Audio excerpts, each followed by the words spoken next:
এত কাজের মাঝে তো দুর্গাপুজোর ভিডিওগুলোই শেয়ার করা হয়নি, জানি অনেকটা লেট হয়ে গেছে। তবে ভিডিওগুলো তো আমি রেখে দিতে পারি না, তাই ভাবলাম তোমাদের সাথে শেয়ার করেই দিই। দিনটা ছিল সপ্তমী, ষষ্ঠী অবধি তো আমি তোমাদের সাথে ভিডিও শেয়ার করেইছি।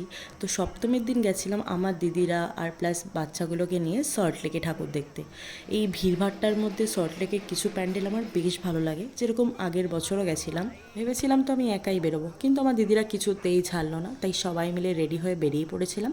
তো প্রথমে গেছিলাম বিজে ব্লকে ঠাকুরটা দেখতে। তাই নেক্সট বছর যারা সল্টলেকে ঠাকুর দেখতে যাওয়ার প্ল্যান করবে তারা বিজে ব্লক আর একে ব্লকের প্যান্ডেলটা কিন্তু দেখে এসো পারলে। এটা ছিল একে ব্লকের প্যান্ডেল, ভীষণ সুন্দর একটা থিম বানিয়েছিল।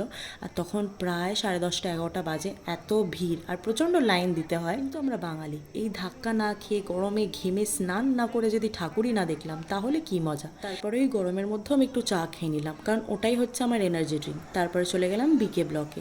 আর কোনো সময় আমি নিশ্চয়ই বলবো এখানেই আমার বড় হওয়া সবটুকু।